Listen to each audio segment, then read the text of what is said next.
What's going on, guys? Captain Nick here with Field School, and today we're going to cover how to tie a cleat hitch. So in front of us we have a cleat.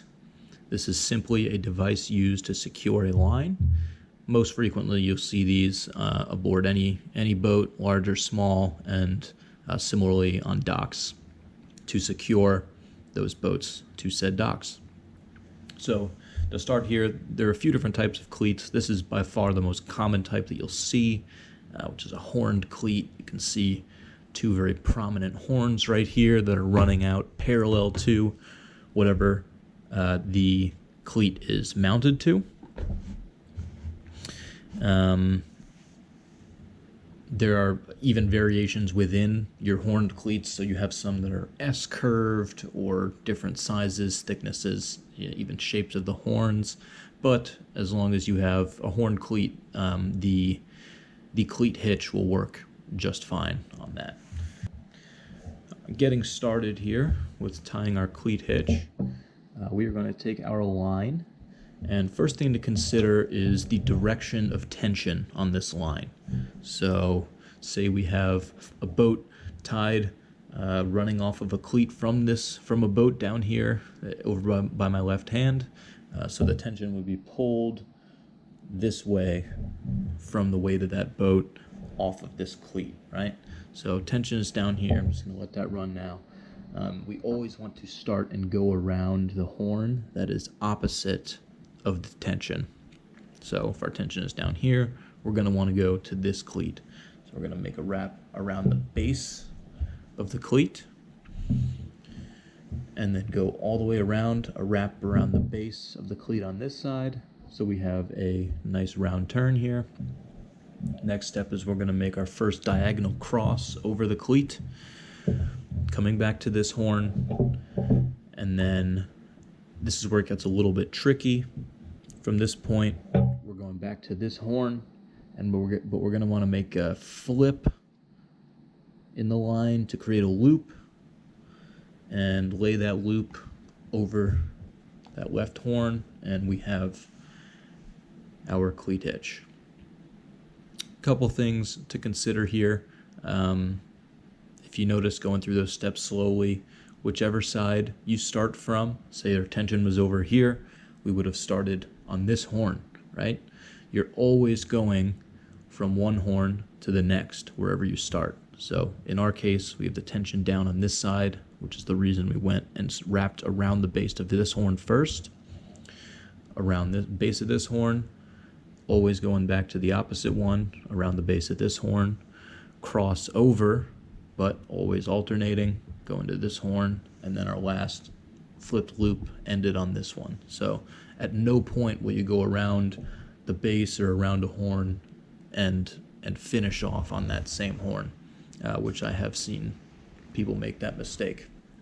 Last thing with this very difficult final flip here, you're going to get this wrong at the first few times. Everybody does, but one thing to think about when we see our finished product here, if you always know what it is you're trying to accomplish here in terms of the structure, it's easier to find your way there along the way tying. So in this case, we have, for the easy structure we can see here, we have two parallel lines running along the actual physical cleat itself, with one crossing diagonally across the top. So to some people, they say this looks like a highway with an overpass going over it.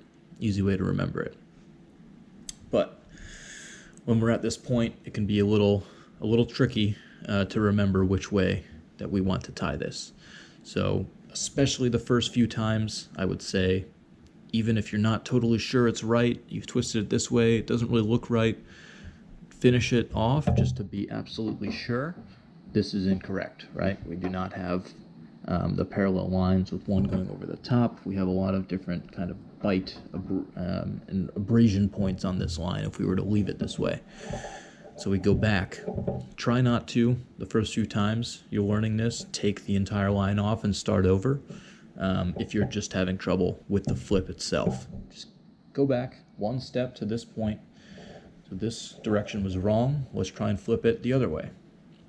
Continue, continue. Okay, that's maybe right, but no, not there yet. Okay, keep flipping, right? One more flip, and we've actually gotten there.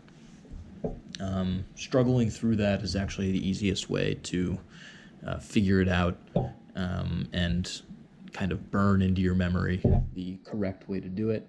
And it will take a little while, especially if you're dealing with different size, shaped cleats, cleats mounted in different directions.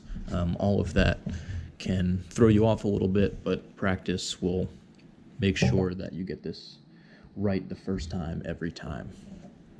One other little trick that I kind of use for this final flip is if you think about that final structure and you think about the highway with the overpass going over it, at this point what we have here is one of those lanes to the highway, right?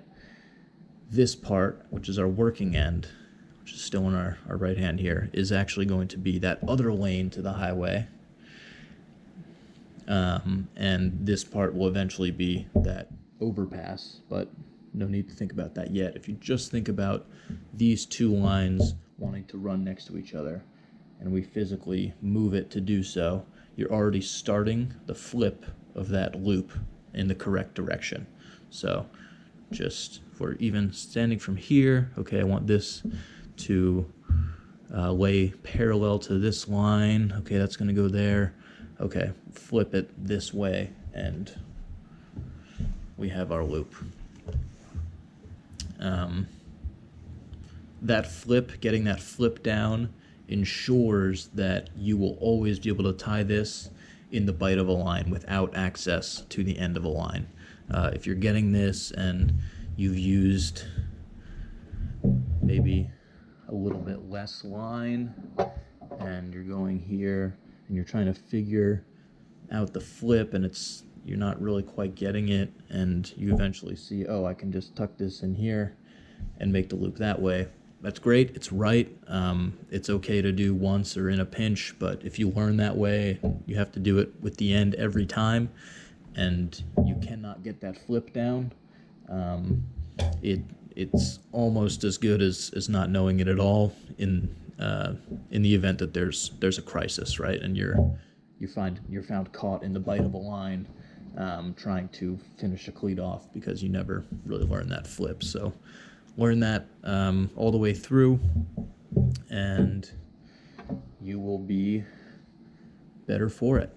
And once we have finished our nice, neat cleat hitch here, if you do have whatever remaining line, I don't have enough to do it here, but best thing to do is to do a nice Flemish coil down on the flat surface, on the deck, on the dock, whatever structure this cleat is fixed to.